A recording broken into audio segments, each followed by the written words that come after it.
ಸಹೋದರಿ ಶರೀಫಾ ಅವರು ಹೇಳ್ತಾ ಇದ್ರು, ಕೊನೆಯ ಭಾಷಣಕಾರರಾಗಬಾರ್ದು ಅಂತ. ಆದರೆ ಯಾರಾದರೂ ಒಬ್ಬರು ಆಗಲೇಬೇಕು. ಈ ಕೊನೆ ಅನ್ನೋದು ಒಂದು ಬಹಳ ಚಂದದ ಪ್ರಶ್ನೆ ಮತ್ತು ಉತ್ತರ. ನಮ್ಮ ಮೇಷ್ಟ್ರು ನಮಗೆ ಹೇಳ್ತಾ ಇದ್ರು, the best of the class begins when it ends ಅಂತ. ಒಂದು ಅತ್ಯುತ್ತಮ ಚಿಂತನೆ ನಡೀತಿರ್ಬೇಕಾದ್ರೆ ಅದು ಯಾವಾಗ ಶುರುಗೊಳ್ತದೆ, ಅದು ಯಾವಾಗ ಒಂದು ಸಾರ್ವಜನಿಕ ಪ್ರದರ್ಶನದ ರೀತಿ ಅನ್ನೋದು ಎಂಡಾಗಿ ಇನ್ನೊಂದು ಶುರು ಆಗ್ತದೆ. ಇವತ್ತಿನ ವಿಚಾರ ಸಂಕಿರಣದ ಒಟ್ಟು ಉದ್ದೇಶ ಅಷ್ಟೇ. ಅರವಿಂದ ಮಾಲ್ಗತ್ತಿ ಅವರ ವಿರಾಟ ಸ್ವರೂಪದ ಸಾಹಿತ್ಯವನ್ನು ಇಡಿಯಾಗಿ ನಿಮಗೆ ಕೊಟ್ಬಿಡ್ತೀವಿ ಅಂತಕ್ಕಂಥದ್ದಾಷ್ಟೇ ಈ ವಿಚಾರ ಸಂಕಿರಣದಲ್ಲ. ಬದಲಾಗಿ ಏನನ್ನು ಓದಬೇಕಾಗಿತ್ತು ಮತ್ತು ಏನನ್ನು ಓದಬೇಕು ಅನ್ನುವ ನಿಟ್ಟಿನಲ್ಲಿ ಒಂದು ನಿರ್ದೇಶನಾತ್ಮಕವಾಗಿರ್ತಕ್ಕಂಥ ಕಾರ್ಯಕ್ರಮ. ನನಗೆ ಖುಷಿಯಾಗಿದೆ. ವಿಮರ್ಶೆ ಸಾಹಿತ್ಯವನ್ನು ಕುರಿತು ಮಾಲ್ಗತ್ತಿಯವರ ರಚನೆಗಳನ್ನು, ಬರಹಗಳನ್ನು ಗಮನಿಸ್ತಕ್ಕಂಥ ಒಂದು ಅವಕಾಶ 15ರಿಂದ 20 ನಿಮಿಷದ ವ್ಯಾಪ್ತಿಯಲ್ಲಿ ನಾನು ನನ್ನ ವಿಚಾರಗಳನ್ನು ತಮಗೆ ಮುಟ್ಟಿಸುವ ಪ್ರಯತ್ನವನ್ನು ಮಾಡ್ತೇನೆ. Because already we have crossed 2 hours 45 minutes. I am left it for 15 minutes. 3 ಗಂಟೆ ಬೆಂಗಳೂರಿನಲ್ಲಿ ಯಾವ ಸಮಾರಂಭವೂ ನಡೆದಿದ್ದನ್ನು ನಾನು ನೋಡಿದ್ದಿಲ್ಲ. ನಡೀತವೆ, ಅದರ ಮುಂಚೆ ಒಂದಿಷ್ಟು ತಮಟೆ, ಜಾತ್ರೆ, ಅದು ಇದು ಎಲ್ಲ ಮಿಕ್ಸ್ ಆಗಿ 3 hours. ಇದು ಬರೀ ಅಧ್ಯಯನಕ್ಕೆ ಮಾತ್ರ ಸೀಮಿತವಾಗಿ ಗಂಭೀರವಾಗಿ ಆರಂಭದಿಂದ ಇಲ್ಲಿಯವರೆಗೆ ಬಂತು. There were many chances to rectify our self. ಈ 4 ಭಾಷಣಗಳನ್ನು ಕೇಳಿದಾಗ ನನಗೆ ನನ್ನ ವಿಮರ್ಶೆ ಮಾಡಿಕೊಳ್ಳುವ, ನಮ್ಮ ಪರಂಪರೆಯ ವಿಮರ್ಶೆಯನ್ನು ಮಾಡುವ, ನಮ್ಮ ವಿದ್ವತ್ ಪರಂಪರೆಯನ್ನು ಮತ್ತೆ ಬರಳಿ ನೋಡುವ ಒಂದು ದೊಡ್ಡ ಅವಕಾಶ ಸಿಕ್ತು ಅನ್ನೋ ವಿಚಾರವನ್ನು ಮೊದಲು ತಮಗೆ ಪ್ರಾಂಜಲವಾಗಿ ತಿಳಿಸ್ತೇನೆ. ಇಡೀ ಅರವಿಂದ ಮಾಲ್ಗತ್ತಿಯವರ ವಿಮರ್ಶೆ ಇದು ಎಷ್ಟು ದೊಡ್ಡದು ಅಂದರೆ 3 ಸಂಪುಟ.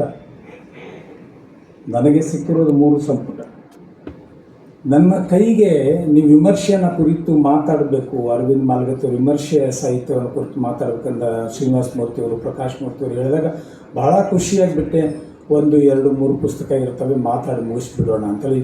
ಇಲ್ಲ, ನಾವು ನಿಮಗೆ ಮೇಲ್ ಹಾಕಿದ್ದೀವಿ, ನೋಡ್ಕೊಳ್ಳಿ ಅಂತ ಹೇಳಿದ್ರು. ಆಮೇಲೆ ತೆಗೆದು ನೋಡಿದ್ರೆ 400 ಪುಟಗಳ ಒಂದು ಪುಸ್ತಕ ಬಂತು.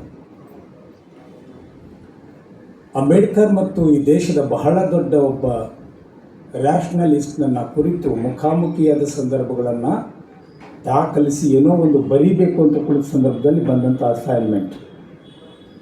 ಆಮೇಲೆ ಮಧ್ಯದಲ್ಲಿ ನನಗೆ ತುಂಬ ಪ್ರೀತಿಯ, ನನಗೂ ಮತ್ತು ಅರವಿಂದ ಮಾಲಗತ್ತಿಯವರಿಗೂ ಸಾಹಿತ್ಯದ ಆಚೆಯ ಒಂದು ಸಂಬಂಧ ಇದೆ. ಅದು ನಮ್ಮ ನೆಲದ ನಂಟು. ಉತ್ತರ ಕರ್ನಾಟಕವನ್ನು ನೋಡಿಯೇ ಅನುಭವಿಸಬೇಕು, ಅದು ಬರೀ ಓದೋದಲ್ಲ ಅಂಥೇಳಿ ಶರೀಫ್ ಅವರು ಹೇಳ್ತಿದ್ರು. ಅದು ಸತ್ಯ ಕೂಡ. ಅವರು ಮುದ್ದೇಬಿಹಾಳದವರು, ನಾನು ಚಡಚಣದವನು. ದಳವಾಯಿ ಹೇಳಿದ್ರು, ಪರವಾಗಿಲ್ಲ, ಗುಲ್ಬರ್ಗಾದವರು. ನಾನು ಭೀಮಾ ತೀರದವನು, ಮಾಲ್ಗತ್ತಿಯವರು ಮುದ್ದೇಬಿಹಾಳದವರು. ನನ್ನ ಮೊಟ್ಟ ಮೊದಲ ನಾಟಕ ಗಾಂಧಿ ಮತ್ತು ಗೂಂಡ ಮುದ್ದೇಬಿಹಾಳದಲ್ಲಿ ಪ್ರದರ್ಶನ ಆಯಿತು. ಅವರ ಬಗ್ಗೆ ಎಲ್ಲಿ ಒಬ್ಬ ಲೇಖಕನನ್ನು ಕಟ್ಟಿಕೊಡ್ಬೋದು, ಅವ್ರು ಬರೀತಾರೆ ಭಾಳ ಸ್ಪಷ್ಟವಾಗಿ. ನಾನು ಕವಿಯಾಗಿದ್ದರೆ, ನಾನು ಲೇಖಕನಾಗಿದ್ದರೆ, ಇವತ್ತು ನಾನು ಏನಾದರೂ ಒಂದು ಸೃಜನ ಜಗತ್ತಿನಲ್ಲಿ ಇದ್ದರೆ ಅದಕ್ಕೆ ಕಾರಣ ನನ್ನ ತಾಯಿ. ಈ ತಾಯಿ ಎಂಥ ಒಂದು ಪ್ರಜ್ಞೆ. ನನಗೆ ಅದೊಂದು ಜಸ್ಟ್ ಧರ್ಮಸ್ಥಳದ ಪ್ರಸಂಗ ಹೇಳಿದ್ರು, ಅವರ ಆತ್ಮಕಥೆಯಿಂದ ಅನೇಕ ಸಂದರ್ಭಗಳನ್ನು ಎತ್ತಿ ಹೇಳಿದ್ರು. ಆದರೆ ಅದೆಲ್ಲಕ್ಕಿಂತಲೂ ಮೀರಿ ಈ ಪ್ರಪಂಚವನ್ನು ಹೇಗೆ ಕ್ರಮಿಸಬೇಕು ಮತ್ತು ಏನಾಗಬೇಕು, ಇಲ್ಲೊಂದು ಬಹಳ ಅದ್ಭುತವಾದ ಸೆಂಟೆನ್ಸ್ ಇದೆ. ಅರವಿಂದ ಮಾಲಗತ್ತಿಯವರ 70ರ ಅಂದರೆ ಸಾರ್ಥಕ 70 ಅನ್ನೋದು. ಈ ಸಾರ್ಥಕ 70ರ ಬೇರುಗಳು ಎಲ್ಲಿದ್ದಾವೆ ಅಂತ ಕೇಳಿದ್ರೆ ಅವರ ತಾಯಿ ಹೇಳಿದ ಒಂದು ವಾಕ್ಯದಲ್ಲಿದೆ. ಅವರ ತಾಯಿ ಮಗನಿಗೆ ಯಾವಾಗಲೂ ಹೇಳ್ತಿರ್ತಾರೆ, ಮಗನೇ, ನಮ್ಮ ದೇಹಕ್ಕೆ ಯಾವಾಗಲೂ 2 ಜೋಳಿಗೆಗಳನ್ನು ಜೋತು ಹಾಕ್ಕೊಂಡಿರಬೇಕು. ಲೋಕದ ನಿಂದೆಗಳನ್ನೆಲ್ಲ ಹಿಂದಿನ ಜೋಳಿಗೆಗೆ ಹಾಕಬೇಕು, ಲೋಕದ ಹೊಗಳಿಕೆಗಳನ್ನೆಲ್ಲ ಮುಂದಿನ ಜೋಳಿಗೆಗೆ ಹಾಕಬೇಕು. ಆತ್ಮವಿಮರ್ಶೆ, ಸ್ವವಿಮರ್ಶೆ ಅಂತಕ್ಕಂಥದ್ದೇ ಎಲ್ಲ ವಿಮರ್ಶೆಗಳ ಮೂಲ. It's hard. ಒಂದು ಜೋರಾದ ಚಪ್ಪಾಳೆಯನ್ನು ಕೊಡುವುದರ ಮೂಲಕ ನಾನು ನನ್ನ ನೆಲಕ್ಕೆ, ಆ ತಾಯಿಗೆ, ಆ ವಾಕ್ಯಕ್ಕೆ ಮೊದಲು ನನ್ನ ವಂದನೆಗಳನ್ನು ಸಲ್ಲಿಸ್ತೇನೆ. ನನಗೆ ಮಾಲಗತ್ತಿಯವರನ್ನು ಓದುವ ಅವಕಾಶ ಸಿಕ್ಕಿದ್ದು ಧಾರವಾಡದಲ್ಲಿ. ಧಾರವಾಡ ಅವರಿಗೆ ಕೇವಲ ಅಧ್ಯಯನದ ಸ್ಥಳ ಅಲ್ಲ, ಅದು ಹೋರಾಟದ ನೆಲವೂ ಕೂಡ. ಭಾಳ ಮಹತ್ವದ ಚಳುವಳಿಗಳನ್ನು, ಆಗ ಭಾಳ ಫೈರಿ ಮೈಂಡ್ಸ್ ಆ ಟೈಮ್ದಲ್ಲಿ, ಅಂದರೆ ಚಂದ್ರಶೇಖರ್ ಪಾಟೀಲ್, ಚಂಪಾ ಅವರ ಡಿಪಾರ್ಟ್ಮೆಂಟ್ ಲೈಬ್ರರಿಯಲ್ಲಿ ಕೈ ಹಾಕ್ತಿರ್ಬೇಕಾದ್ರೆ ನನಗೊಂದು ಪುಸ್ತಕ ಸಿಕ್ತು. ಅದರದ್ದು ನನಗೆ ಆಕರ್ಷಣೆ ಅದರ ಮುಖಪುಟ ಮತ್ತು ನಂಬರ್ ಅಪೋಸಿಟ್ ಆಗಿರ್ತಕ್ಕಂಥದ್ದು. ಅದು ಕಾದಂಬರಿ ಕಾರ್ಯ. ನನ್ನ ಪ್ರದೇಶದ 3 ಮಹತ್ವದ ಲೇಖಕರನ್ನ ನಾನು ಈ ಸಂದರ್ಭದಲ್ಲಿ ನೆನಪಿಸ್ಕೊಳ್ತೇನೆ. ಒಬ್ಬರು ಕಕ್ಕಯ್ಯ ಪೋಳ್, ಚಾತುರ್ವರ್ಣ ಧರ್ಮಸಾರವನ್ನು ಬರೆದಿರ್ತಕ್ಕಂಥ ಕುಮಾರ ಕಕ್ಕಯ್ಯ. ಅವರ ಪದ್ಯಗಳನ್ನು ನಮ್ಮೂರಲ್ಲಿ ಭಜನೆಯನ್ನು ಮಾಡ್ತಿರ್ಬೇಕಾದ್ರೆ ಆರಂಭದಲ್ಲಿ ಹೇಳ್ತಿದ್ರು ಕಕ್ಕಯ್ಯ ಪೋಳ್ ಅವರ ವಚನಗಳು. ಆನಂತರ ನಮ್ಮನ್ನು ತುಂಬ ಕಾಡಿದ ಇನ್ನೊಬ್ಬ ಲೇಖಕರು ಅಥಣಿ ಪ್ರದೇಶದಿಂದ ಬಂದರು. ಅವರನ್ನು ಬುದ್ಧನ ಹಿಂಗಮೇಲೆ ಅಂತ ಕರೀತೇವೆ. ಅವರು ಧಾರವಾಡದಲ್ಲಿದ್ದರು. ನನಗೆ ಸಿಗರೇಟನ್ನು ಸೇದುವುದು ಹೇಗೆ ಅಂತ ಮೊಟ್ಟ ಮೊದಲಿಗೆ ಕಲಿಸಿದ ಗುರು ಬುದ್ಧನ ಹಿಂಗಮೇಲೆ. How to smoke cigarette. ಹೌದು, ಅದು ಒಂದು ಕಲಿಕೆನೇ. ಅವರು ರಷ್ಯಾದಿಂದ ಬಂದಿದ್ದರು. ರಷ್ಯನ್ ಆ್ಯಕ್ಸೆಂಟ್ ಒಳಗೇ ಕನ್ನಡ ಮಾತಾಡ್ತಿದ್ರು. ದಾಸ್ತೋವ್ಸ್ಕಿ ಪೊಯೆಟ್ರಿಯನ್ನು, ಪುಷ್ಕಿನ್ನ ಕಥೆಗಳನ್ನು. ಮತ್ತು ಅದು ಹಾಗೆ ಅಲ್ಲ, ಸಿಗರೇಟ್ ಸೇರ್ತಾ ಕೇಳು ಅಂತ ಹೇಳ್ತಾಯಿದ್ರು. That was what. ಆ ನಂತರದ ನನ್ನ ಓದನ್ನು ವಿಸ್ತರಿಸಿದ ಮಹತ್ವದ ನನ್ನ ಪ್ರದೇಶದ ಒಬ್ಬ ಲೇಖಕರು ಅರವಿಂದ್ ಮಾಲಗತ್ತಿಯವರು. ಇದು ಬಹಳ ಮುಜುಗರದ ಸಂಗತಿ, ಲೇಖಕನನ್ನು ಮುಂದಿರಿಸಿಕೊಂಡು ಮಾತಾಡುವುದು ಅಂತೇಳಿ. ಇದನ್ನು ಬೇಂದ್ರೆ ಕೂಡ ಭಾಳ ಸ್ಪಷ್ಟವಾಗಿ ಬರೀತಾರೆ. ಮಧುರಚನ್ನರ ಬಗ್ಗೆ ಬರೀತಿರ್ಬೇಕಾದ್ರೆ ಬೇಂದ್ರೆ ಹೇಳ್ತಾರೆ, ಇಟ್ ಈಸ್ ವೆರಿ ಟಫ್. ನನಗೂ ನಿನಗೂ ಅಂಟಿದ ನಂಟಿನ ಕೊನೆ ಬಳ್ಳವರು ಯಾರು ಅಂತ ನನ್ನ ಹೆಂಡತಿಗೆ ಹೇಳೋದು ಎಷ್ಟು ಕಷ್ಟ ಇದೆಯೋ, ಚನ್ಮಲ್ಲಪ್ಪಗೂ ನನಗೂ ಇರತಕ್ಕಂಥ ಆತ್ಮೀಯತೆ ಎಷ್ಟು, ಓದು ಎಷ್ಟು, ವಿಸ್ತಾರ ಎಷ್ಟು, ಪ್ರೀತಿ ಎಷ್ಟು, ನಾನು ಈತನನ್ನು ಹುಗಿದಿಲ್ಲ ಬಿತ್ತಿದ್ದೇನೆ ಅಂತ ಹೇಳುವ ಮಟ್ಟದ ಒಂದು ಸಂಬಂಧಕ್ಕೆ ಆತನೊಂದು ಕೃತಿಗೆ ಮುನ್ನುಡಿ ಬರೆಯೋದು ಬಹಳ ಕಷ್ಟದ ಮಾತು ಅನ್ನೋ ಮಾತನ್ನು ಬೇಂದ್ರೆಯವರು ದಾಖಲಿಸ್ತಾರೆ. ಆದರೆ ಕೆಲವು there is a drama in drama ಅಂತ ಅಂತೀವಿ. ನಾಟಕದಲ್ಲಿ ನಾಟಕ ಇರಬೇಕು. ಹಾಗೆ ಬದುಕಿನಲ್ಲಿ ಇಂಥ ಸಂದರ್ಭಗಳು ಬರ್ತವೆ. That I have to stand before a writer and to talk about. ಅಂಥ ಒಬ್ಬ ಅಪರೂಪದ ಲೇಖಕರು. ಅವರ ನೀವು ದೇವರಾಗಬಹುದು, ನಾವು ದೇವರಾಗಬಹುದು ಅಂತಕ್ಕಂಥ ಕೃತಿಯನ್ನು ಕುರಿತು ಮೈಸೂರಿನಲ್ಲಿ ಮಾತಾಡ್ತಕ್ಕಂಥ ಒಂದು ಅವಕಾಶವನ್ನು ಕೊಟ್ಟಿದ್ದು. ಒಂದು ಘಟನೆಯನ್ನು ನಾನಿಲ್ಲಿ ಹೇಳದೆ ಹೋದರೆ ಅವರ ವಿಮರ್ಶೆಯ ಧಾಟಿಗೆ ನ್ಯಾಯ ಒದಗಿಸಿದಂತೆ ಆಗೋದಿಲ್ಲ ಅಂತ ಅನ್ನಿಸ್ತದೆ. ಏನದು? ಮಾಲಗತ್ತಿಯವರು ನನ್ನ ಮನೆಯಲ್ಲಿ ನನ್ನ ಮಗ ಯಾವಾಗಲೂ ಐಡೆಂಟಿಫೈ ಮಾಡೋದು, ತುಂಬ ಜೋರಾಗಿ ಮಾತಾಡ್ತಾರೆ ನೋಡಪ್ಪ ಅಂಕಲ್, ಅವ್ರದ್ದು ರೆಕಾರ್ಡಿಂಗ್ ಇದೆ ಅಂತ ಹೇಳ್ತಿರ್ತಾನೆ. ಮಾಲಗತ್ತಿಯವರು ಯಾವಾಗಲೂ ಸಪ್ಪೆಯಾದ ದನಿಯಲ್ಲಿ ಮಾತಾಡಿದ್ದನ್ನು ನಾನು ಕೇಳಿಲ್ಲ. He is very fiery. ಈ ಧಾರ್ಷ್ಟ್ಯವನ್ನು ಕನ್ನಡದಲ್ಲಿ ತೋರಿಸಿದ ಮತ್ತೊಬ್ಬ ವಿಮರ್ಶಕನನ್ನು ನಾನು ನೋಡಿಲ್ಲ.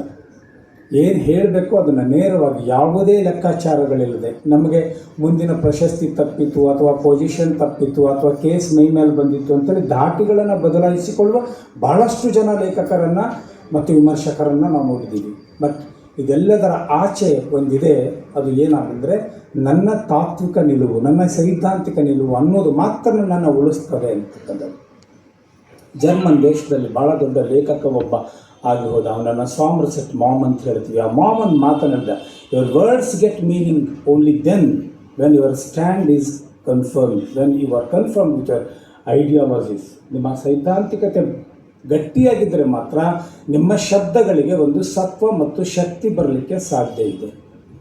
400 ಪುಟಗಳ ಅವರ ವಿಮರ್ಶಾ ಸಾಹಿತ್ಯವನ್ನು ಓದಿದಾಗೆಲ್ಲ ಕಾಡಿದ್ದು, ಇಂಥ ಒಬ್ಬ ಲೇಖಕ ನಮ್ಮ ಮಧ್ಯ ಹೀಗೆ ಉಳಿದುಕೊಂಡು ಬಿಟ್ಟರು ಅಂತೇಳಿ.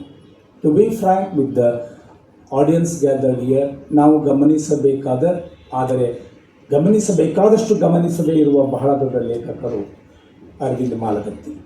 ಫಾರ್ಮ್ ಬಗ್ಗೆ ಹೇಳಿದ್ರು. ಅವರು ಕತೆ ಬರೆದರು, ಕಾದಂಬರಿ ಬರೆದರು, ವಿಮರ್ಶೆ ಬರೆದರು, ಕಾವ್ಯ ಬರೆದರು. ಕಾವ್ಯವನ್ನು ಕೂಡ ನಾನು ಸಂಭ್ರಮಿಸಿದ್ದೇನೆ. Form is never a material.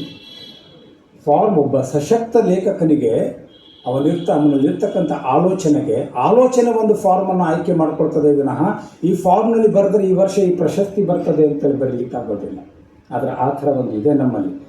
ನನಗೊಬ್ಬ ಕೇಂದ್ರ ಸಾಹಿತ್ಯ ಅಕಾಡೆಮಿಯ ಸದಸ್ಯರು ಹೇಳಿದ್ರು, Ragam, you are a very good writer, but the problem is every time you change a form. ಹಾಗಿದ್ದರೆ ಏನದರ ಅರ್ಥ?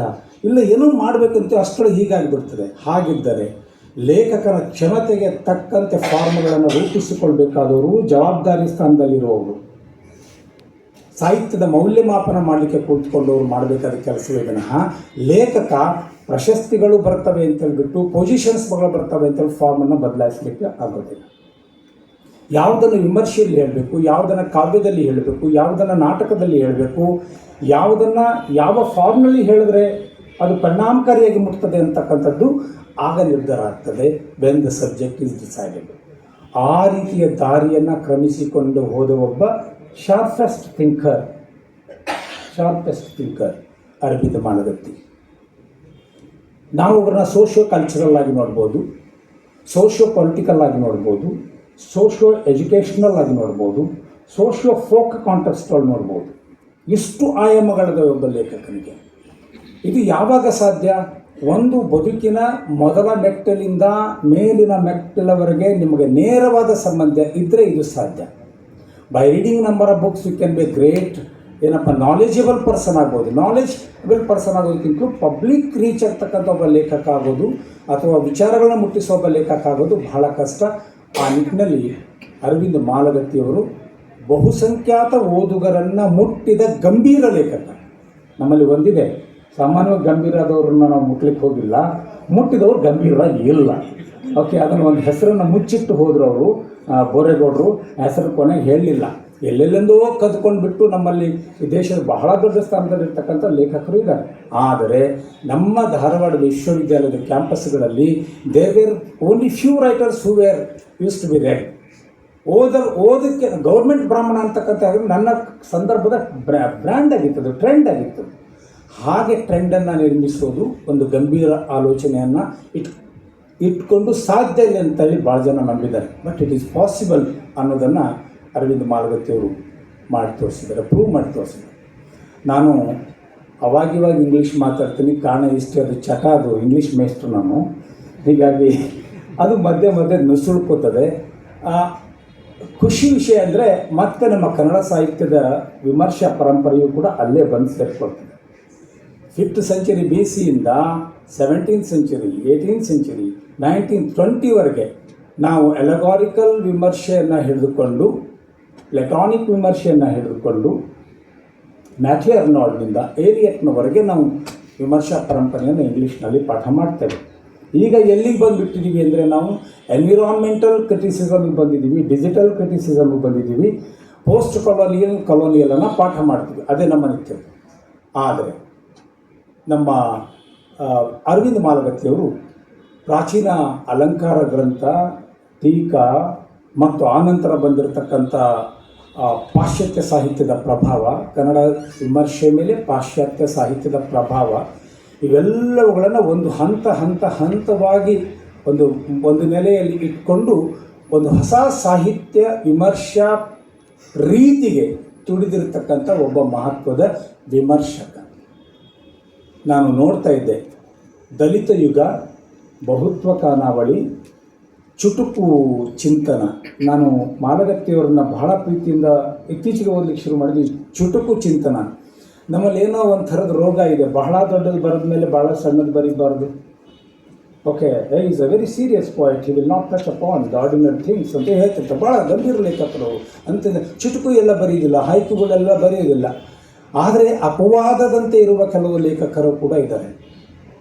CP ಕೃಷ್ಣಕುಮಾರ್ ಅವರ ಅತ್ಯಂತ ಪ್ರೀತಿಯ ಪುಸ್ತಕ ನಿಮಗೆ ಯಾವುದು ರಾಗಮ್ಮ ಅಂತ ಕೇಳಿದ್ರೆ ಅಂತರತಮ್ಮ ಅಂತ ಚಿಕ್ಕ ಪುಸ್ತಕ ಅದು. ಅದರೊಳಗೆ ಮತ್ತೇನಿಲ್ಲ, ಎರಡೆರಡೇ ಸಾಲಿನ ಬರಹಗಳು. ಆದರೆ ಅಗಮೆಮ್ನಾನ್ದಂಥ ನಾಟಕವನ್ನು ಅನುವಾದ ಮಾಡಿದ ಒಬ್ಬ CPK ಇದನ್ನೂ ಬರೆಯಬಲ್ಲರು.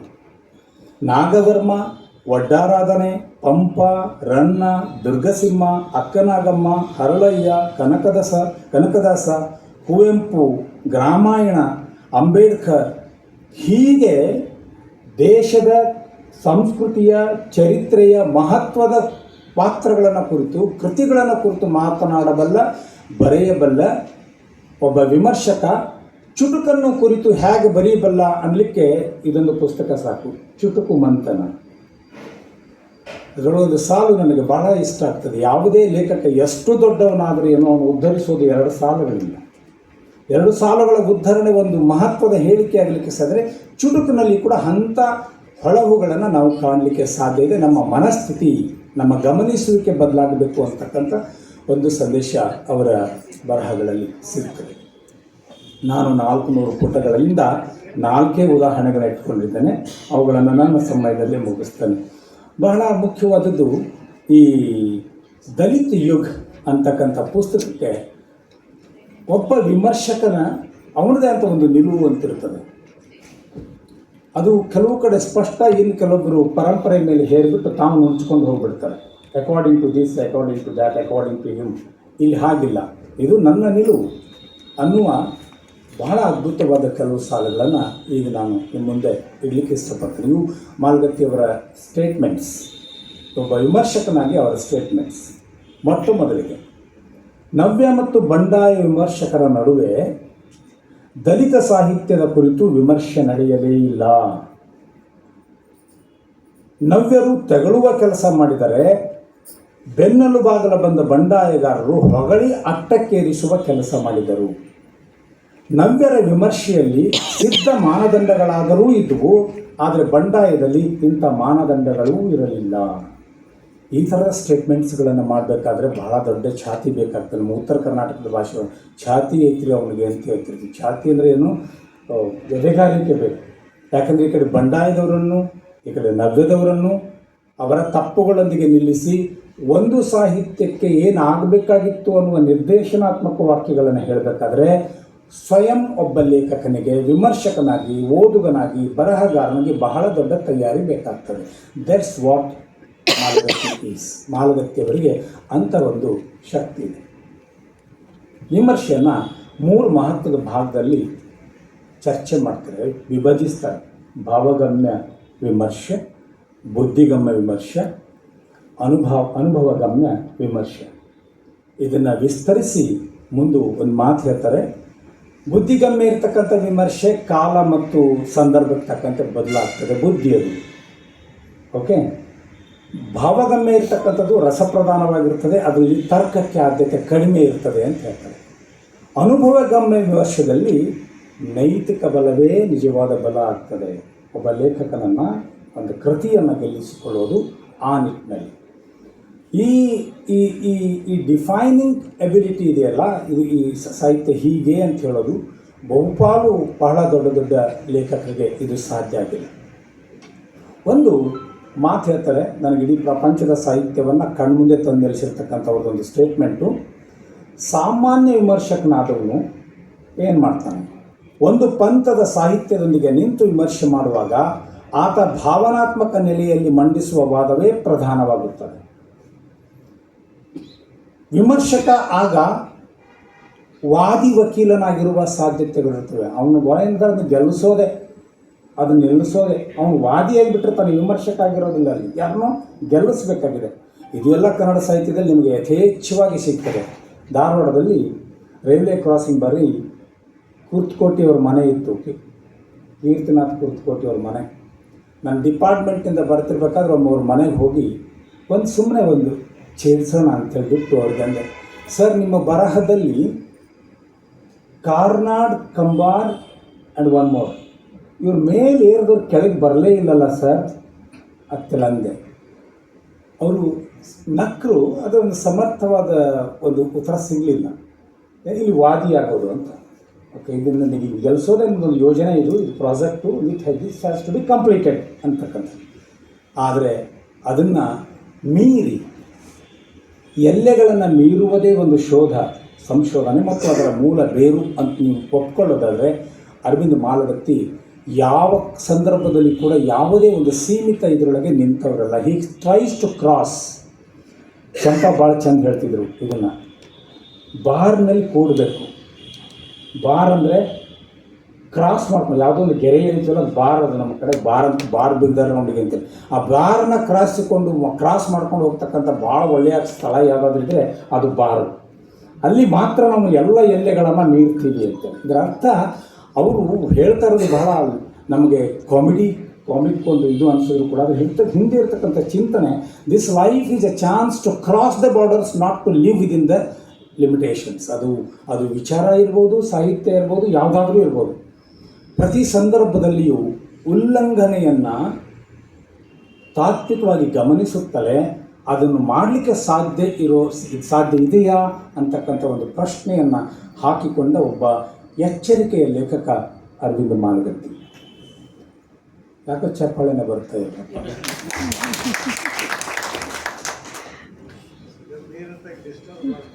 ಅಲ್ವಾ ಸರ್? ಇನ್ನು 10 ನಿಮಿಷದಲ್ಲಿ ಮುಗಿಸ್ಬಿಡ್ತೇನೆ. ಖ್ವಾಜಾ ಅಹಮದ್ ಅಬ್ಬಾಸರಿಗೆ ಒಂದು ಪ್ರಶ್ನೆ ಕೇಳಿದ್ರು. ಅಲ್ಲರಿ, ಇಂಡಿಯಾ ತುಂಬ ಪ್ರೋಗ್ರೆಸಿವಿಸ್ಟ್ ಅಂತಿದ್ದಾರೆ, ಮಾರ್ಕ್ಸಿಸ್ಟ್ ಅಂತಿದ್ದಾರೆ, ಓಕೆ, ಆಮೇಲೆ ರೊಮ್ಯಾಂಟಿಸ್ಟ್ ಅಂತಿದ್ದಾರೆ, ನೀನು ಯಾಕೆ ಯಾವ ಟಿಸ್ಟ್ ಒಳಗೆ ಸಿಕ್ಕಾಕೊಂಡಿಲ್ಲ? ಆವಾಗ ಕೇಳಿದ್ರು, I am A writer of A kind. ಈ ಜಗತ್ತಿನಲ್ಲಿ ಹೆಮಿಂಗ್ವೇಯನ್ನು ಯಾವ ಗುಂಪಿನಲ್ಲಿ, ಟ್ಯಾಗೋರನ್ನು ಯಾವ ಗುಂಪಿನಲ್ಲಿ, ಪ್ರೇಮಚಂದ್ರನ ಯಾವ ಗುಂಪಿನಲ್ಲಿ, ಓಕೆ, ಪಂಪನನ್ನು ಯಾವ ಗುಂಪಿನಲ್ಲಿ ಹಾಕಬಹುದೋ ಆ ಗುಂಪಿನಲ್ಲಿ ನನ್ನನ್ನೂ ಹಾಕ್ರಿ ಅಂತ ಹೇಳಿದರು ಅವರು. ಸೊ ನಾನು ಪಂಪನ ನಾನು ಸೇರ್ಪಡೆ ಮಾಡಿದ್ದೆ. What is that? ಅಲ್ಟಿಮೇಟ್ಲಿ ನಾವು ಅರವಿಂದ ಮಾಲಗತ್ತಿಯವರ ಸಮಗ್ರ ವಿಮರ್ಶಾ ಸಾಹಿತ್ಯವನ್ನು ನೋಡ್ತಾ ಹೋದರೆ, whether writes poetry or drama or ವಿಮರ್ಶೆ, ಎಲ್ಲ ಸಂದರ್ಭದಲ್ಲಿ ಅವರು ಕೈ ಹಾಕೋದು ಎಲ್ಲಿದ್ದಾರೆ?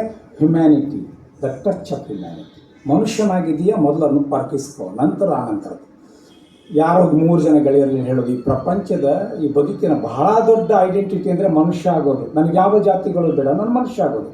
ವಿಮರ್ಶೆಯಲ್ಲಿ ಕೂಡ ಎಡ್ವಿನ್ ಎರ್ನಾಲ್ಡ್ನ ದ ಲೈಟ್ ಆಫ್ ಏಷಿಯಾ ಕುರಿತು ಒಂದು ಚರ್ಚೆ ಇದೆ, ಬಾಬಾ ಸಾಹೇಬ್ರ ಬಗ್ಗೆ ಇದೆ.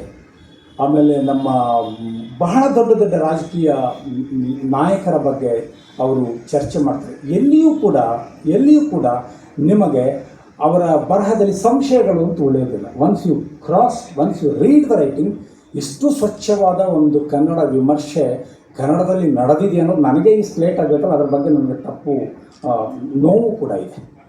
ಎಲ್ಲ ಒಂದು ಕಡೆ ವಿಮರ್ಶೆ ಬಗ್ಗೆ ಬರಿತಿರ್ಬೇಕಾದ್ರೆ ತಯಾರಿ ಹೇಗಿರಬೇಕು ಅನ್ನೋದನ್ನು ಹೇಳ್ತಾರೆ ಅವರು.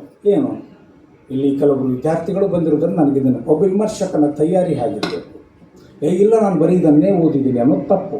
ಅವ್ರು ಹೇಳ್ತಾರೆ, ವಿಮರ್ಶೆಗಾಗಿ ವಿಮರ್ಶೆ, ಸ್ನೇಹಕ್ಕಾಗಿ ವಿಮರ್ಶೆ, ವೈರತ್ವಕ್ಕಾಗಿ ವಿಮರ್ಶೆ, ಪ್ರತಿಫಲಾಪಕ್ಕಾಗಿ ವಿಮರ್ಶೆ, ಹೀಗೆ ಹಲವಾರು ನೆಲೆಯ ವಿಮರ್ಶೆಯನ್ನು ಮಾಡುವ ವಿಮರ್ಶಕರಿದ್ದಾರೆ. ಇದನ್ನು ನೋಡ್ತೀವಿ ನಾವು ಕನ್ನಡದಲ್ಲಿ. ಇನ್ನೂ ಪುಸ್ತಕನೇ ಬಂದಿರೋದ್ರಲ್ಲಿ ವಿಮರ್ಶೆ ಬಂದುಬಿಟ್ಟಿರ್ತದೆ ಕೆಲವೊಬ್ಬರು ಅಲ್ವಾ.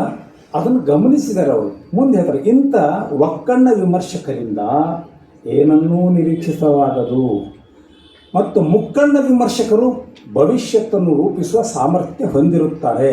ಆದರೆ ಅದು ಎಂಥ ಭವಿಷ್ಯ? ಮತ್ತಿದು ಹೋಗಿ ಅಲ್ಲಿ ನಿಲ್ಲೋದಾದರೆ ಒಕ್ಕಣ್ಣೇನೋ ಮುಕ್ಕಣ್ಣೇನೋ ಎಲ್ಲ ಒಂದೇ ಆಯ್ತಲ್ಲ. ಸೊ ಭವಿಷ್ಯತ್ತು ಎನ್ನುವುದರ ಮೇಲೆ ಆತನ ವಿಮರ್ಶನ ನಿರ್ಧಾರವಾಗುತ್ತದೆ.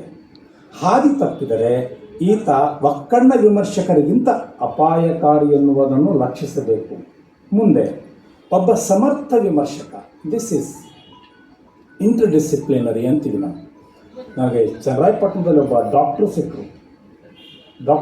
ನನಗೆ ಆರೋಗ್ಯ ತಪ್ಪಿತ್ತು, ಡಾಕ್ಟ್ರ್ ಕಡೆ ಹೋದೆ. ಇಂಜೆಕ್ಷನ್ ಮಾಡ್ತಾ ಟಿಪ್ಪು ಸುಲ್ತಾನ್ ಬಗ್ಗೆ ಸರಿಯಾದ ಮಾಹಿತಿ ಯಾರು ಕೊಡ್ತಾರೆ ಅಂತ ಅವ್ರು ಹೇಳಿದ್ರು. ಡಾಕ್ಟ್ರು ಅದು ಹೇಳಿದ್ರು, ಶ್ರೀರಂಗಪಟ್ಟಣದಲ್ಲಿ ಹೋಗಿ ಇಂಥವ್ರು ಇರ್ತಾರೆ, ಅವರು ಮಾತ್ರ ನಿಮಗೆ ಟಿಪ್ಪು ಸುಲ್ತಾನ್ ಬಗ್ಗೆ ಸರಿಯಾದ ಮಾಹಿತಿಯನ್ನು ಕೊಡಬಾರ್ದು. ಇಲ್ಲಿ ಹೇಳ್ತಾರೆ ಗುರುಗಳು ಅರವಿಂದ ಮಾಲಗತ್ತಿಯವರು. ಏನು, ಒಬ್ಬ ಸಮರ್ಥ ವಿಮರ್ಶಕ ಇತಿಹಾಸ, ಸಮಾಜ, ರಾಜಕೀಯ, ವಿಜ್ಞಾನ, ಮನೋವಿಜ್ಞಾನ ಇಂಥವುಗಳನ್ನು ಅರಗಿಸಿಕೊಂಡಿರುತ್ತಾನೆ. ನೋಡಿ, ನನಗೆ ಟಕ್ಕಂತ ಒಂದು 4-6 ಪುಸ್ತಕಗಳು ನೆನಪಾಗ್ಬಿಟ್ಟು. ಅವಾಗ ಅಮರ್ತ್ಯ ಸೇನರು ಇಂಡಿಯನ್ ಹಿಸ್ಟ್ರಿ ಬರೀತಾರೆ, ನಾವು ಓದಬೇಕಾದ ಪುಸ್ತಕ ಅದು. ಲೋಹಿಯಾ ಕೃಷ್ಣನ ಬಗ್ಗೆ ಬರೀತಾರೆ, ನಾವು ಗಮನಿಸಬೇಕಾದ ಲೇಖನ ಅದು. ಬಲರಾಜ್ ಸಹಾನಿ ಜನಪದ ಬಗ್ಗೆ ಇವರು ಮಾತಾಡ್ತಾಯಿದ್ರು, ನನಗೆ ಟಕ್ಕನೆ ನೆನಪಾಗಿದ್ದು ಬಲರಾಜ್ ಸಹಾನಿ. ಈ ದೇಶದ ಒಬ್ಬ ಶ್ರೇಷ್ಠ ಆ್ಯಕ್ಟರ್. ಬರೀ ಬಲರಾಜ್ ಸಹಾನಿ ಇಡೀ ಇಂಡಿಯಾ ತುಂಬ ಪಂಜಾಬಿ ಫೋಕ್ಲೋರ್ನ ಕಟ್ಟಿ 3 ಲೈಬ್ರರಿ ಸ್ಥಾಪನೆ ಮಾಡ್ತಾನೆ. ಇದು ಇರಬೇಕಾದ ಓದು. ನಂತರ ರಜನೀಶ್ರಿಂದ ಇಂಡಿಯನ್ ವಾಸ್ತುಶಿಲ್ಪ ಓದಬೇಕು. ಇದನ್ನು ಅರವಿಂದ ಮಾಲಗತ್ತಿಯವರ ಈ ವಿಧಾನ, ಈ ಹೇಳಿಕೆ ನಮಗೆ ಹೇಳ್ತಾರೆ. ಹಾಗಿದ್ರೆ ಮುಂದುವರೆದು ವಿಮರ್ಶೆ ಅಂದರೆ ಏನು, ವಿಮರ್ಶಕನ ಜವಾಬ್ದಾರಿ ಏನು ಅನ್ನೋದನ್ನು ಭಾಳ ಚೆಂದ ಹೇಳ್ತಾರೆ. ವಿಮರ್ಶೆ ಅಂದರೆ ನೀರು ಹರಿದಂತೆ ಹರಿಯುವುದಲ್ಲ. ಆ ನೀರನ್ನು ನಮಗೆ ಬೇಕಾದರೆ ತಿರುಗಿಸಿಕೊಂಡು ಹರಿಸಿಕೊಳ್ಳುವ ಸಾಮರ್ಥ್ಯವಿರಬೇಕು. ಯಾವ ಕಾಲಘಟ್ಟದಲ್ಲಿ ನಮ್ದು ಇದರ ಅಪೋಸಿಟ್ ಇದ್ದೀವಿ ನಾವು ಈಗ. ಏನಪ್ಪ ಅಂದರೆ, ಯಾವ ವಿಮರ್ಶೆ ಮಾಡಿದ್ರೆ ನಮಗೇನು ದಕ್ತದೆ ಅನ್ನುವ ನಿಟ್ಟಿನಲ್ಲಿ ನಾವು, ಯಾವ ಪಕ್ಷ ಹಿಡ್ಕೊಂಡ್ರೆ ನನಗೇನು ದಕ್ತದೆ, ಯಾವ ಸ್ಲೋಗನ್ ಹೇಳಿದ್ರೆ ನನಗೇನು ಅರ್ಥ ಬರ್ತದೆ. No, he is director. A critic is a director. He has to direct the society and the future society. What has to be read, ಏನನ್ನ ಓದಬೇಕು ಅಂತಕ್ಕಂಥ ನಿರ್ದೇಶನ ಕೊಡ್ತಾನಲ್ಲ, ಅವನು ತನ್ನ ಸ್ವ ಇನ್ವಾಲ್ವ್ಮೆಂಟ್ ಅನ್ನೋದನ್ನ ಬದಿಗಿಟ್ಟು ಯಾವ ಮಾಡ್ತಾನೆ, ಅವನು ಸರಿಯಾದ ವಿಮರ್ಶಕ.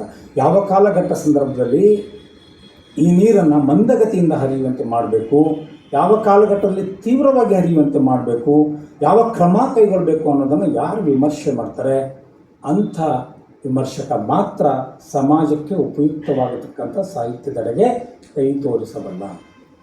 ಕೊನೆಗೆ ಒಂದು ಮಾತು, ಒಂದು ದೇಶದಲ್ಲಿ ಏನಾದರೂ ಸತ್ತೋಗಲಿ, you can repair it, you can construct it. ಕಟ್ಟಡಗಳ ಅನೇಕ ಸಾರಿ ದಾಳಿಯಾಗಿದ್ದಾವೆ, ಗುಡಿಗುಂಡಾರಗಳ ದಾಳಿಯಾಗಿದ್ದಾವೆ, ಮತ್ತೆ ಕಟ್ಕೊಂಡಿದ್ದೀವಿ. ಸಮಾಜ ಅನೇಕ ರೀತಿಯ ಅತ್ಯಾಚಾರಗಳ ಒಳಗಾಗಿದೆ, ಮತ್ತೆ ಕಟ್ಕೊಂಡಿದ್ದೀವಿ. ಬದುಕನ್ನು ಮತ್ತೆ ಕಟ್ಕೊಂಡಿದ್ದೀವಿ. ಆದರೆ ಒಂದು ಮಾತ್ರ ಸಾಯಬಾರ್ದು ಅಂತ ಹೇಳ್ತಾರೆ ಮಾಲ್ಗತ್ತಿ. ಏನು? ಒಂದು ದೇಶ ಅಂದರೆ ಅದರ ಆಲೋಚನಾ ಶಕ್ತಿ, ಒಂದು ದೇಶ ಅಂದರೆ ಅದರ ಸ್ವವಿಮರ್ಶೆಯ ಪಾತಳಿ. ಅದು ನಿಂತರೆ ದೇಶ ಸತ್ತಂತೆ. ಭಾಳ ಚಂದ. ಒಂದು ನಾಡು ಅಥವಾ ಒಂದು ದೇಶ ಸೊರಗಿದೆ ಎಂದರೆ ಅದಕ್ಕೆ ಅಲ್ಲಿಯ ವಿಚಾರ ವಿಮರ್ಶೆಯೇ ಕಾರಣ. ಅಥವಾ ಇದು ಭಾಳ ಚಂದ ಹೇಳ್ತಾನೆ, ಓಶೋಗೆ ಗ್ರೀಕ್ ವಿದೇಶಕ್ಕೆ ಬರಲಿಕ್ಕೆ ವಿಚಾರ ಇತ್ತು, ಹೋಗ್ಬೇಕಂದ್ರೆ ಅವ್ರು ಹೇಳ್ತಾರೆ, ಇಲ್ಲ ಅವ್ನು ಕರೆಸ್ಬೇಡಿ, ಅವ್ನು ಬಂದುಬಿಟ್ರೆ ನಮ್ಮ ದೇಶ ಎಲ್ಲ ಹಾಳಾಗ್ತದೆ. ಆವಾಗ ಓಶೋ ಕೊಡ್ತಾರೆ ಒಂದು ಉತ್ತರ, ಏನಂತೇಳಿ, ನಾನು ಬರುವುದರಿಂದ ಶತಮಾನಗಳ ಗ್ರೀಕ್ ಸಂಸ್ಕೃತಿ ಹಾಳಾಗೋದಾದರೆ ಅದು ಹಾಳಾಗೋದೇ ಒಳ್ಳೆಯದು. Because it is so weak. ಅದನ್ನು ಎದುರಿಸುವ ಶಕ್ತಿ ಇಲ್ಲ. ಶಕ್ತಿ ಇಲ್ಲದ ಒಂದು ಇದನ್ನು ಯಾಕೆ ಉಳಿಸ್ಕೊತೀರ? ಒಂದು ದೇಶ ಅಂದಮೇಲೆ ಅದು ಎಲ್ಲವನ್ನು ಒಳಗೊಳ್ಳುವ, ಮುಖಾಮುಖಿಯಾಗುವ, ಎದುರು ನಿಲ್ಲುವ ಶಕ್ತಿಯನ್ನು ಹೊಂದಿರಬೇಕು. ಅದನ್ನು ಯಾರು ಕೊಡಲಿಕ್ಕೆ ಸಾಧ್ಯ ಇದೆ ಅಂದರೆ ಅದು ವಿಮರ್ಶಕರು ಕೊಡಲಿಕ್ಕೆ ಸಾಧ್ಯ ಇದೆ ಅಂತಕ್ಕಂಥ ಬಹಳ ಮಾತು. ಎಲ್ಲವನ್ನು ಓದದೇ ಆಗದೆ ಹೋದರೂ ಕೂಡ ದಲಿತ ಯುಗ ಪುಸ್ತಕಕ್ಕೆ ಬರೆದ ಈ ಒಂದು 3-6 ಪೇಜಿನ ಒಂದು ಲೇಖನ ಇದೆಯಲ್ಲ, ಇದು ಒಂದು ಓದ್ಬಿಟ್ರೆ ಸಾಕು, ವಾಟ್ ಈಸ್ ಅರವಿಂದ್ ಮಾಲಗತ್ತಿ ಅನ್ನೋದು ಸ್ಪಷ್ಟವಾಗಿ ಹೋಗ್ಬಿಡ್ತಾರೆ. ಭಾಳ ಮಹತ್ವದ್ದು. ಅವರು ವಿಷಯನಿಷ್ಠ ಬರಹಗಳನ್ನು ಮಾಡಿದ್ದಾರೆ, ವ್ಯಕ್ತಿನಿಷ್ಠ ಬರಹಗಳನ್ನು ಮಾಡಿದ್ದಾರೆ, ವಿಚಾರನಿಷ್ಠ ಬರಹಗಳನ್ನು ಮಾಡಿದ್ದಾರೆ, ಪ್ರಕಾರನಿಷ್ಠ ಬರಹಗಳನ್ನು ಕೂಡ ಮಾಡಿದ್ದಾರೆ, ವಿಮರ್ಶೆಗಳನ್ನು ಕೂಡ ಮಾಡಿದ್ದಾರೆ. ಒಂದು ಎಕ್ಸಾಂಪಲ್ ನಾನು ವಿಷಯನಿಷ್ಠಕ್ಕೆ ತಗೊಳ್ತೀನಿ. ಅದು ಯಾರ ಬಗ್ಗೆ ಅಂದರೆ, ನನಗೆ ಬಹಳ ಆಶ್ಚರ್ಯ ಆಯಿತು, ಎಷ್ಟೆಲ್ಲ ಕೆಲಸ ಆಗಬೇಕಾಗಿತ್ತಲ್ಲ ಇದು ಅಂತೇಳಿ. ಏನು? ಬುದ್ಧನಾದನೇ ಬಸವ ಅನ್ನುವ ಪ್ರಶ್ನೆ ಬಂದುಬಿಡ್ತದೆ ಒಳಗೊಂದು. ದ ಕಂಪ್ಯಾರಿಟಿವ್ ಸ್ಟಡಿ ಆಫ್, ನಾವು ವಿಮರ್ಶೆ ಬಗ್ಗೆ ಹೇಳ್ತಿರ್ಬೇಕಾದ್ರೆ ಇದನ್ನು ಹೇಳ್ತೀವಿ, what is criticism, the art of evaluating, comparing and organising, analysing, ಅದು ವಿಮರ್ಶೆ ಅಂತ ಹೇಳ್ತೀವಿ. ಅದಕ್ಕೆ ಒಂದು ಬೆಸ್ಟ್ ಎಕ್ಸಾಂಪಲ್ ಅರವಿಂದ್ ಮಾಲ್ಗತ್ತಿಯವರ ಬರಹದಲ್ಲಿ ನಮಗೆ ಸಿಗೋದು ಬಸವಣ್ಣ ಮತ್ತು ಬುದ್ಧನ ಒಂದು ಕೋರಿಲೇಷನ್, ಲಿಂಕನ್ನು ಕುರಿತು ಹೇಳ್ತಾರೆ ಅವರು. ಏನು? ಶರಣ ಮತ್ತು ಬೌದ್ಧ ಧರ್ಮದಲ್ಲಿಯ ಹೋಲಿಕೆಗಳು ಮೇಲ್ಪದರಿನ ಹೋಲಿಕೆಗಳಲ್ಲ, ಬದಲಾಗಿ ಅವರ ತಾತ್ವಿಕತೆಗಳಲ್ಲಿರುವ ಸಾಮ್ಯತೆ, ಕಥಾನಕಗಳಲ್ಲಿ ಕಾಣುವ ಏಕೋಭಾವ ಎಲ್ಲವನ್ನೂ ನೋಡಿದರೆ ಬಸವ ಚಿಂತನೆ ಮತ್ತು ಬುದ್ಧ ಚಿಂತನೆ ಒಂದೇ ಮಾರ್ಗದವು ಎನಿಸುತ್ತದೆ. ನಿಮ್ಮ ಮುಂದಿನ ನೀವು ಓದ್ಕೊಳ್ಳಿ. ಇದು ಎರಡೂ ಒಂದೇ. ಕಾಲಘಟ್ಟ ಬೇರೆ ಬೇರೆ ಆಗಿರ್ಬೋದು. ಒಂದು ಉತ್ತರದಿಂದ ಬಂದಂಗೆ ಅನಿಸಿರ್ಬೋದು, ಇನ್ನೊಂದು ದಕ್ಷಿಣದಿಂದ ಹೋದಂತೆ ಅನಿಸಿರ್ಬೋದು. ಭಕ್ತಿ ಮೂಮೆಂಟ್ ಅಂತಕ್ಕಂಥದ್ದು ಇಂಡಿಯಾದಲ್ಲಿ ಕೇವಲ ಶ್ರದ್ಧೆಯ ಪ್ರಶ್ನೆ ಆಗಿರಲಿಲ್ಲ, ಬದಲಾಗಿ ಭಕ್ತಿ ಪಂಥಗಳು, ಹೇಳ್ತಾರೆ ಅರವಿಂದ್ ಮಾಲ್ಗತ್ತಿಯವರು, ಭಕ್ತಿ ಪಂಥಗಳು ಕೇವಲ ಭಕ್ತಿ ಪಂಥಗಳಾಗದೆ ಅವು ಸಾಮಾಜಿಕ ಪರಿಷ್ಕರಣೆಯ ಪಂಥಗಳು ಆಗಿ ನಿಂತಿವೆ. So beautiful. I have not gone. ಇಂಥ ಒಂದು ವಾಕ್ಯ ನನ್ನ ಕಳೆದ 4 ದಶಕದ ಪಠ್ಯ ಪ್ರವಚನಗಳಲ್ಲಿ ಬಂದಿಲ್ಲ. ಇನ್ನೊಂದು ನನಗೆ ಇನ್ನು ವ್ಯಕ್ತಿನಿಷ್ಠ ವಿಮರ್ಶೆಗಳ ಒಂದು ಬ್ಯೂಟಿಫುಲ್ ಎಕ್ಸಾಂಪಲ್ ಅಂದರೆ, ಅವ್ವ ಹೇಳುತ್ತಿದ್ದಳು ಅಂತ ಹೇಳಿದ್ನಲ್ಲ, ಅದೊಂದು ಅರಸು ಬಗ್ಗೆ ಮಾತಾಡ್ತಾ ವರ್ತಮಾನದ ರಾಜಕಾರಣಕ್ಕೆ ಎಷ್ಟು ಚಂದದ ಒಂದು ಮಾತನ್ನು ಹೇಳಿದ್ದಾರೆ, ನಾವು ಮರೆಯೋ ಹಾಗಿಲ್ಲ. ಅದು ಏನು? ಇಂದಿನ ರಾಜಕಾರಣ, ದ ಪ್ರೆಸೆಂಟ್ ಪಾಲಿಟಿಕ್ಸ್.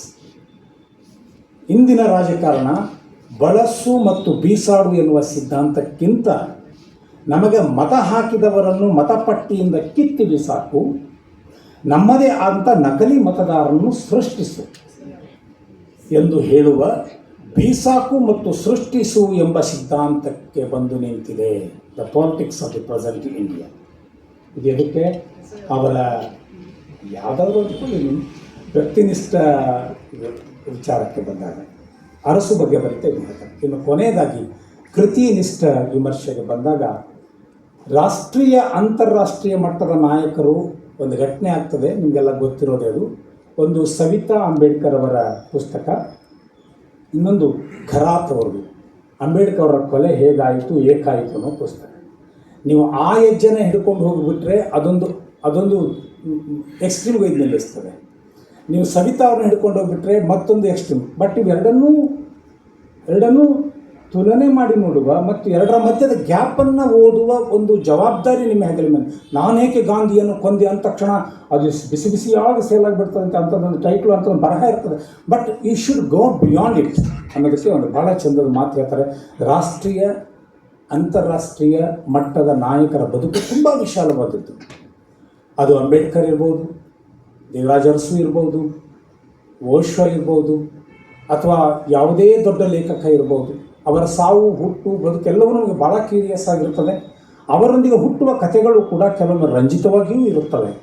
ಸಮ ಸಮಾಜ ರೂಪಿಸಬೇಕೆಂಬ ಆಶಯಗಳನ್ನು ಹೊರಟವರ ಜೊತೆಗೆ ಇವೆಲ್ಲ ಇನ್ನೂ ಹೆಚ್ಚಿನ ರೀತಿಯಲ್ಲಿ ಇರುತ್ತವೆ. ಹೀಗಾಗಿ ಇಂಥ ವಿಷಯಗಳ ಕುರಿತು ಬರೆಯುವಾಗ, ವಿಮರ್ಶಕ ಬರೆಯುವಾಗ ಹೆಚ್ಚಿನ ಸಂಯಮ ಮುಖ್ಯ. ಜಾತಿ ವಿನಾಶದ ಸಮಾಜದ ಪರಿವರ್ತನೆಯ ಬಗ್ಗೆ, ಹೊಸ ಸಮಾಜದ ಬಗ್ಗೆ ನಿಷ್ಠುರವಾಗಿ ಮಾತನಾಡುತ್ತಿದ್ದ ಡಾಕ್ಟರ್ ಅಂಬೇಡ್ಕರ್ ಅವರ ಚಿಂತನೆಯ ಕ್ರಮಕ್ಕೆ ನಾವೇ ಪರೋಕ್ಷವಾಗಿ ಕಣಗಣಿಸಿದಂತೆ ಆಗುವ ಸಾಧ್ಯತೆಗಳೇ ಹೆಚ್ಚು. ಅಂತಾರಾಷ್ಟ್ರೀಯ ನಾಯಕರ ಬದುಕಿನಲ್ಲಿ ಇಂಥ ಒಂದು ಘಟನೆ ನಡೆದಿದೆ ಎನ್ನುವ ಸಂಗತಿ ಬೆಚ್ಚಿ ಬೀಳುವಂತೆ ಮಾಡುತ್ತದೆ, ಉಸಿರು ಬಿಗಿ ಹಿಡಿದು ಓದುವಂತೆಯೂ ಮಾಡುತ್ತದೆ. ಆದರೆ ನಮ್ಮ ಪ್ರಜ್ಞೆ ಎಲ್ಲ ಸಂದರ್ಭದಲ್ಲಿ ಎಚ್ಚರವಾಗಿರಬೇಕು ಅನ್ನುವ ಒಂದು ಮಾತನ್ನು ಹೇಳ್ತಾರೆ. ಯಾವ ಲೇಖಕರನ್ನು ಕೆಲವು ಗಂಟೆ ಕೆಲವು ಪೇಪರ್ಗಳಲ್ಲಿ ಕಟ್ಟಿಕೊಳ್ಳಿಕ್ಕಾಗೋದಿಲ್ಲ. ಇವತ್ತು ನಾವು ಅರವಿಂದ ಮಾಲಗತ್ತಿಯವರನ್ನ ಓದಲು ಪ್ರಾರಂಭಿಸಿದ್ದೇವೆ. We have started reading him today. ಪ್ರಕಾರ ನಿಷ್ಠೆಯಲ್ಲಿ ಒಂದು ಚುಟುಕನ್ನು ಡಿಫೈನ್ ಮಾಡಿದ್ದಾರೆ, ಅದನ್ನು ಹೇಳಿಬಿಡ್ತೀನಿ. ಚುಟುಕು ಶಬ್ದನೂ ಚುಟುಕು. ಅವ್ರು ಹೇಳ್ತಾರೆ 2 ಲೆಟರ್ಸ್ಗಿಂತಲೂ ಜಾಸ್ತಿ, 2 ಸಾಲಿಗಿಂತಲೂ ಕಡಿಮೆ ಅಲ್ವಾ. ಇವರೊಂದು ಭಾಳ ಚೆಂದ ಹೇಳಿದ್ದಾರೆ. ಅಲ್ಪಕಾಯ ಅತಿಛಾಯದ ಈ ಕಾವ್ಯ ಪ್ರಕಾರ ಗರಡಿಯಲ್ಲಿ ಗಗನವನ್ನು ತೋರಿಸಲು ಪ್ರಯತ್ನಿಸುವಂತಹದ್ದು, ಕೊಡದಲ್ಲಿಯೇ ಕಡಲನ್ನು ತುಂಬುವ ಶಕ್ತಿಯುಳ್ಳದ್ದು. ಕೆಲವರು ಇದಕ್ಕೆ 3 ಗುಣಗಳನ್ನು ಆರೋಪಿಸಿ ಜೇನುನೊಣಕ್ಕೆ ಹೋಲಿಸುವುದು ಕಂಡುಬರುತ್ತದೆ. ಚಿಕ್ಕದಾದ ದೇಹ, ಒಳಗೆ ದಂಡಿ ಮಕರಂದ, ತುದಿಯ ಮೇಲೊಂದು ಚುಚ್ಚುಮುಳ್ಳು ಇರಬೇಕು. ಈ ಗ್ರಹಿಕೆ ಚುಟುಕು ಶಬ್ದಕ್ಕೆ ಹೆಚ್ಚು ಅರ್ಥಪೂರ್ಣವೆನಿಸುತ್ತದೆ. It's a beautiful definition of poetry. Best words in best order ಅಂತ ನಾವು ಇಂಗ್ಲೀಷ್ನಲ್ಲಿ ಹೇಳ್ತೇವೆ. ಭಾಳ ಖುಷಿಯಾಯಿತು. ಮಾತಾಡೋದ್ರಿಂದ ತುಂಬ ಇದೆ. ನನಗೂ ಖಂಡಿತವಾಗಿಯೂ ಅನಿಸಿದೆ ನಾನೊಂದು ಪುಸ್ತಕ ಬರೀಬೇಕು. ಈ ವೇದಿಕೆಯಲ್ಲಿ ಅನಿಸಿದ್ದು ಭಾಳ ಹಿಂದಿನಿಂದಲೂ ಅನಿಸಿದೆ. I have to touch upon Arvind Malagatti writings. ಎಲ್ಲಕ್ಕಿಂತ ಮುಂಚೆ ಒಂದು ಘಟನೆ ಹೇಳಿ ನನ್ನ ಮಾತು ಮುಗಿಸ್ತೇನೆ. ಅವರು ಅಧ್ಯಕ್ಷರಾಗಿದ್ದರು, ನಾನು ಸದಸ್ಯ ಆಗಿದ್ದೆ. ಕರ್ನಾಟಕ ಸಾಹಿತ್ಯ ಅಕಾಡೆಮಿಯಲ್ಲಿ 3 ವರ್ಷ ಜೊತೆಯಾಗಿ ಕೆಲಸ ಮಾಡಿದ್ವಿ. ಹೀಗೆ ಮಾಡ್ತಾ 1 ವರ್ಷದ ಪ್ರಶಸ್ತಿಗಳಲ್ಲಿ ಯಾವುದೋ ಒಂದು ಸಮುದಾಯದವರಿಗೆ 3 ಪ್ರಶಸ್ತಿ ಬಂದ್ಬಿಡ್ತು. ನನಗೂ ಗೊತ್ತಿಲ್ಲ, ಅವ್ರಿಗೂ ಗೊತ್ತಿಲ್ಲ, ಸದಸ್ಯರಿಗೂ ಗೊತ್ತಿಲ್ಲ. ಒಂದು ಕ್ಷಣ ಈ ಎಲ್ಲ ಸಂದರ್ಭದಲ್ಲಿ ಸಾಮಾಜಿಕ ನ್ಯಾಯ, ರಿಸರ್ವೇಷನ್ನು, ಅವರು ಈ ಮಹಿಳಾ ಪ್ರಾತಿನಿಧಿತ್ವ, ಲಿಂಗಾಯತರು ಎಷ್ಟಿದ್ದಾರೆ, ಗೌಡರು ಎಷ್ಟಿದ್ದಾರೆ, ತಳ ಸಮುದಾಯದವರು ಎಷ್ಟು, ಎಲ್ಲ ಇದು ಲಾಸ್ಟ್ 1 ವಾರದ ಹಿಂದೆ ಒಬ್ಬರು ಹೇಳಿದ್ರು, ಸರ್ ನೀವು ಈ ಕಾರ್ಯಕ್ರಮಕ್ಕೆ ಬರಬೇಕಾಗಿತ್ತು, ಆದರೆ ಆಲ್ರೆಡಿ ಒಬ್ಬರು ಲಿಂಗಾಯತರಲ್ಲಿ ಇದ್ದಿದ್ದರಿಂದ ನಿಮ್ಮ ಕೈ ಬಿಟ್ಟಿದ್ದೇವೆ ಅಂತ ಹೇಳಿ. ಸೊ ನಾವು ಸಮಾವೇಶಗಳು, ಜಾತಿ ಸಮಾವೇಶಗಳು ಮಾಡ್ತಾ ಇದ್ದೀವ, ಸಾಹಿತ್ಯ ಸಮಾವೇಶಗಳು ಮಾಡ್ತಾ ಇದ್ವಿ, ಒಮ್ಮೊಮ್ಮೆ ಡೌಟ್ ಬಂದುಬಿಡ್ತದೆ. ಅಂಥ ಒಂದು ತಪ್ಪಲ್ಲ, ಅದು ಸಹಜ ಆಯ್ಕೆನೇ ಆಗಿತ್ತು. ಅವಾಗ ಸರ್ ಅಂದರು, ಈ ರಾಗಮ್ 3 ಒಂದೇ ಸಮುದಾಯಕ್ಕೆ ಹೋಗ್ಬಿಟ್ಟಿವೆ, ಹೇಗೆ ಮಾಡೋದು? ಮತ್ತು ತಕ್ಷಣ ಆಲ್ರೆಡಿ ನಾವು ಪ್ರೆಸ್ಸಿಗೆ ಅದು ಒಂದು ಸ್ವಲ್ಪ ಲೀಕ್ ಆಗಿ ಬಿಟ್ಟಿತ್ತು. ಆವಾಗ ಒಂದು ಪ್ರಶ್ನೆ ಮಾಡಿಕೊಂಡ್ರು. Is so confident about his stand. ನಾವು ಆಯ್ಕೆ ಮಾಡಿದ್ದು ಲೇಖಕರನ್ನು, ಯಾವುದೇ ಒಂದು ಸಮುದಾಯವನ್ನಲ್ಲ.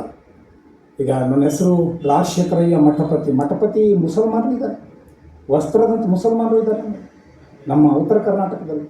ಸೊ ಬಾದಾಮಿ ಬನಶಂಕರಿಯನ್ನು ಪೂಜೆ ಮಾಡುವ ಮುಸಲ್ಮಾನರು ಇದ್ದಾರೆ, ಫಕೀರ್ನ ಡ್ರೆಸ್ ಹಾಕ್ಕೊಳ್ಳುವ ತಳ ಸಮುದಾಯದವರು ಇದ್ದಾರೆ. ಸೊ ಅದನ್ನು ನೋಡ್ಕೊಂಡು ನಾವು ಯಾವುದನ್ನು ನಿರ್ಧಾರ ಮಾಡೋಕ್ಕಾಗೋದಿಲ್ಲ. ರಾಗವಿಲ್ಲ, ನಾವು ಕರೆಕ್ಟ್ ಮಾಡಿದ್ದೀವಿ. ಯಾವುದಕ್ಕೂ ಒಂದು ಫೋನ್ ಮಾಡೋಣ ಅಂತ ಚಂಪಾ ಅವ್ರಿಗೆ ಫೋನ್ ಮಾಡಿದ್ರು. ಚಂಪಾ ಅದೇ ಪ್ರತಿಕ್ರಿಯೆ ಕೊಟ್ಟರು, Arvind you have done a wonderful job. ನಾವು ಪಂಡಿತರನ್ನು, ಲೇಖಕರನ್ನು ಗುರುತಿಸಿದ್ದೇವೆ, ಅದಕ್ಕೆ ಹೆಮ್ಮೆ ಇರಲಿ ಅಂತೇಳಿ. I am so happy. ಈ ಕಾಲಘಟ್ಟದಲ್ಲಿ ಒಬ್ಬ ಪ್ರಾಮಾಣಿಕ ಸಾಹಿತ್ಯ ಚಿಂತಕನೊಂದಿಗೆ ಒಂದು 3 ವರ್ಷ ನಡೆಯುವ ಅವಕಾಶ ಸಿಗ್ತಲ್ಲ, ಅದಕ್ಕಾಗಿ ಕನ್ನಡ ಸಾರಸ್ವತ ಲೋಕಕ್ಕೆ ಸೇರಿರ್ತಕ್ಕಂಥ ನಿಮಗೆ ಇವತ್ತು ನನಗೆ 500 ಪುಟಗಳ ಸಾಹಿತ್ಯವನ್ನು ಓದಲಿಕ್ಕೆ ಕನ್ನಡಕ್ಕೆ ಕುರಿತ ಗೆಳೆಯ ಪ್ರಕಾಶ್ ಮೂರ್ತಿಗೆ ಮತ್ತು ಕಾವ್ಯನ್ ಮಾತಾಡಿದ್ಮೇಲೆ ನಮ್ಮ ಯಾರ ಭಾಷಣವೂ ಬೇಡಕ್ಕಿತ್ತು. ಇವತ್ತು ಅಷ್ಟು ಚೆನ್ನಾಗಿ ಮಾತಾಡಿದ್ರು ಅವರು. ಅರವಿಂದ್ ಮಾಲ್ಗತ್ತಿಯವ್ರನ್ನ ಅವಗಾಹಿಸಿಕೊಂಡಂತೆ ಅಷ್ಟು ತಲಸ್ಪರ್ಶ ಅಧ್ಯಯನ ಮಾಡಿದ್ದಾರೆ. ಅವರೆಲ್ಲರಿಗೂ ವಂದಿಸ್ತಾ, ಸರ್ ಎದುರುಗಡೆ ಕೂಡಿಸ್ಕೊಂಡು ಏನೇನೋ ಮಾತಾಡಿದ್ದೀನಿ, ದಯವಿಟ್ಟು ಕ್ಷಮಿಸಿ ಅಂತ ಹೇಳ್ತಾ ನನ್ನ ಮಾತುಗಳನ್ನ ಮುಗಿಸ್ತೀನಿ.